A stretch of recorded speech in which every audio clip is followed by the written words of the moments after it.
అసలు అంటే ఎన్నికల ప్రతిసారి కూడా ఆల్మోస్ట్ ఈ ఓట్ల సవరణకు సంబంధించి చూస్తూనే ఉంటాము. కొందరి పేర్లుంటాయి, కొందరి ఉండవు, కొందరి ఇంట్రెస్ట్ గల్లంతైపోయి ఉంటుంది. అసలు వాళ్ళ ఓటు హక్కు ఎక్కడుందో కూడా 4-5 పోలింగ్ బూత్లు ఎగ్జామ్ సెంటర్స్కి తిరిగినట్టు తిరుగుతూ ఉంటారు. సో ఏంటి ఇన్ని ఇబ్బందులకు ఏంటి కారణం? మీరేమనుకుంటున్నారు బాలరాజు గారు? మేడం, ముందుగా హెచ్ఎంటీ ప్రేక్షకులకు, జ్యోత్స్న గారికి, అదేవిధంగా ప్యానెల్ పెద్దలు భారతీయ జనతా పార్టీ ప్రతినిధి అల్జాపూర్ శ్రీనివాస్ గారికి, కాంగ్రెస్ పార్టీ ప్రతినిధి ఇందిరా శోభనకు నమస్కారం. ప్రధానంగా మేడం, ఈ రోజు జరుగుతున్న చర్చ ఏదైతుందో, రీసెంట్ గా మేము కూడా ఎలక్షన్ కమిషన్ ఆఫ్ ఇండియాకి ఒక వినతి పత్రం ఇవ్వడం జరిగింది. ఆ పార్టీ వర్కింగ్ కేటీఆర్ గారు వెళ్ళి ఈ రాష్ట్రంలో భారత రాష్ట్రానికి సంబంధించినటువంటి కారు గుర్తుని పోలి చపాతీ సంబంధించినటువంటి మేకర్ కావచ్చు, అదేవిధంగా రోడ్ రోలర్ కావచ్చు, ఆటో గుర్తులు కావచ్చు, కొన్ని గుర్తులు అనేవి మా యొక్క గుర్తుని పోలి ఉండి మాకు ఇబ్బంది అవుతుందని చెప్పేసి అనేక సందర్భాల్లో కంప్లైంట్ చేసిన ఎలక్షన్ కమిషన్ ఆఫ్ ఇండియాకి, అదేవిధంగా రాష్ట్రంలో ఉన్నటువంటి ఎలక్షన్ కమిషన్ చేసినాము. అయినా కూడా ఇంతవరకు కూడా మా కారు గుర్తుని పోలినటువంటి గుర్తుల్ని తొలగించలేదు. అంటే ఈ విధంగా ఎలక్షన్ కమిషన్ ఆఫ్ ఇండియా కావచ్చు, స్టేట్ ఎలక్షన్ కమిషన్ కావచ్చు, ఇవన్నీ కూడా ఆ రాష్ట్ర ప్రభుత్వాలకు రాజ్యాంగబద్ధమైన ఏర్పడ్డ సంస్థలు. ఆ విధంగా పనిచేయకుండా, స్వతంత్రంగా పనిచేయకుండా కొంత ఆ రాష్ట్రంలో ప్రభుత్వాలకు అనుకూలంగా పనిచేస్తున్న ఆరోపణ మొదటి నుంచి ఉంది, ఈ రోజు కూడా ఉంది మేడం.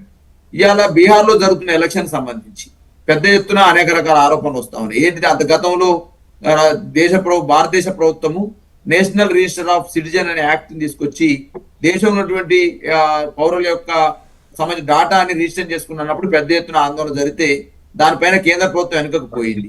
మరి ఎందుకు భారతదేశంలో ఈ national register of citizen act అనేది వెనుకకు పోయిన తర్వాతకి ఇవాళ బీహార్ లో జరుగుతున్న తంతు ఏంది, ఎస్ఐఆర్ అంటే స్పెషల్ ఇంటెన్సివ్ రివిజన్ అనేటువంటిది ఏదైతే ఉందో, ఈ స్పెషల్ ఇంటెన్సివ్ రివిజన్ అనేది ఓటర్లకు సంబంధించినటువంటి పునర్వ్యవస్థీకరణ అని చెప్పేసి మాట్లాడుతున్నాయి ప్రతిపక్షాలు. ఇవాళ ఎందుకు బీహార్ లో అలజడి మొదలైంది, సుమారు 60 నుంచి 30 లక్షల ఓట్లు దాకా తీసేసారనే ఒక ఆందోళన ఇలా ప్రతిపక్షాలు అక్కడ చేస్తా ఉన్నవి. అదే విధంగా 2023లో ఈ రివిజన్ చేశారు మేడం. ఎలక్షన్ 2024 ఎంపీ ఎలక్షన్స్ ముందు ఈ 2023లో ఈ ఎలక్షన్ సంబంధించిన ఓటర్ లిస్ట్ రివిజన్ చేశారు. మళ్ళా ఏ రాష్ట్రంలో ఎలక్షన్ జరిగినా 6 నెలల ముందు 4 నెలల ముందు చేస్తారు. కానీ దీన్ని chief election commission of India ఏం చెప్పింది, ఓన్లీ బీహార్ మాత్రమే ఇది పైలట్ ప్రాజెక్ట్ గా చెప్పింది. ఏంది బీహార్ జరిగే పైలట్ ప్రాజెక్ట్ ఏంది, ఇది సుమారు ఎలక్షన్ సంబంధించిన ఓటర్లు అంటే 1950లో 21 సంవత్సరాలు నిన్న ప్రతి వ్యక్తి ఓటేసే అధికారం ఉండే. తర్వాత 1987లో తర్వాత కాంగ్రెస్ ప్రభుత్వం ఏం చేసిందంటే 18 ఏళ్ళు నిన్న వాళ్ళు ఓటేయొచ్చు, ప్లస్ ఎటువంటి 2003 వరకు ఎటువంటి ఆధార్ కార్డు కానీ ఎటువంటి నిబంధన లేకుండా ప్రతి 18 సంవత్సరాలు నిన్న యువకుడు ఓటేయొచ్చు అని, పౌరుడు ఓటేయొచ్చు అని చెప్పేసి దేశంలో ఉంది.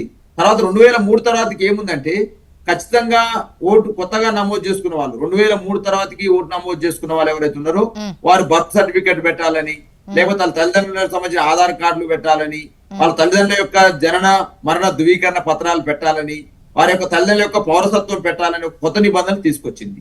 అంటే సుమారు బీహార్ లో ఇటువంటి ఓట్లు సుమారు 3.8 కోట్ల మంది ఓట్లు ఇటువంటి వాళ్ళు ఉన్నారట.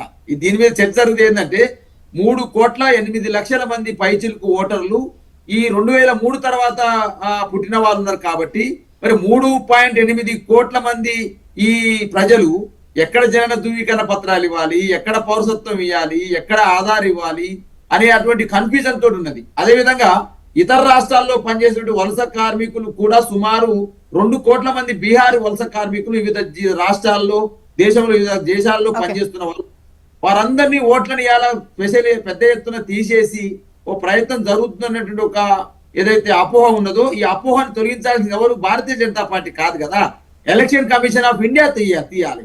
అవి ఎవరి ఓటు తొలగించట్లేము మేము, ఎవరికి సంబంధించినటువంటి ఆధార పౌరసత్వాలు అడుగుతలేము మేము, ఎవరికి సంబంధించినటువంటి ఆధార ధృవీకరణ పత్రాలు తల్లిదండ్రులు అడగ. ఇప్పుడు మేడం 2003లో నమోదు చేసుకుంటే ఇప్పుడు వాళ్ళ తల్లిదండ్రుల యొక్క బర్త్ సర్టిఫికేట్ ఎక్కడ తీసుకొస్తారు వాళ్ళు, ఇది అన్యాయం అని చెప్పేసి పౌరులు వీళ్ళకి ఆధార్ ఉంటది కదా.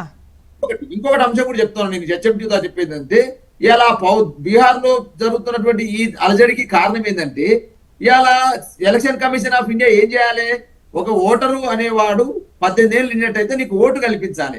ఓటు కల్పించాలి ఏం చేయాలి, నువ్వు బీహార్ చెందిన వాడివా కాదా, తెలంగాణ చెందిన వాడివా కాదా, తెలంగాణ పౌరుడివా కాదా, సమితి సరిపోద్ది. నువ్వు ఓటు అనేది 10 ఏళ్ళు చూస్తుంది.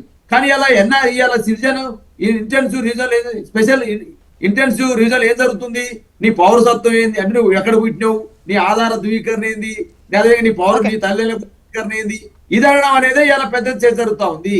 ఎలక్షన్ కమిషన్ ఆఫ్ ఇండియా ఏం చేస్తుంది, ఓటు 18 ఏళ్ళు నిన్నట్టయితే ఓటు హక్కు కల్పిస్తుంది అంతే. ఆ ఓటు ఎట్లా కల్పిస్తుంది, నువ్వు ఇండియా పౌరుడువా కాదా చూస్తుంది అంతే. కానీ తల్లిదండ్రుల ధృవీకరణ పత్రాలు, బర్త్ సర్టిఫికేట్లు, తల్లిదండ్రుల పౌరసత్వాలు అడగడంతో ఇక్కడ పెద్ద చర్చ జరుగుతా ఉంది. కాబట్టి దీన్ని నివారించాల్సింది ఎలక్షన్ కమిషన్ ఆఫ్ ఇండియా, దీనిపైన అపోహలు తొలగించాల్సింది ఎలక్షన్ కమిషన్ ఆఫ్ ఇండియా. కాబట్టి ఇలా భారతదేశం సంబంధించిన రాజ్యాంగ సంస్థలను ఈడీ మేడం అదే విధంగా సంబంధించినటువంటి ఈ election commission of India madam, ఇవన్నీ కూడా పార్టీల జేబు సంస్థలుగా మారుతున్నవి అధికారం వచ్చినప్పుడు అనేటువంటి అపోహ భారతదేశంలో చర్చ ఉంది. ఈ చర్చలు ఖచ్చితంగా ప్రజలకు వివరించాలి, రాజకీయ పార్టీలకు వివరించాలి, అఖిల పక్షాన్ని ఏర్పాటు చేయాలి. అఖిల పక్షం సంబంధించిన ప్రతిపక్ష పార్టీలు చేస్తున్నటువంటి ఈ యొక్క ఆందోళన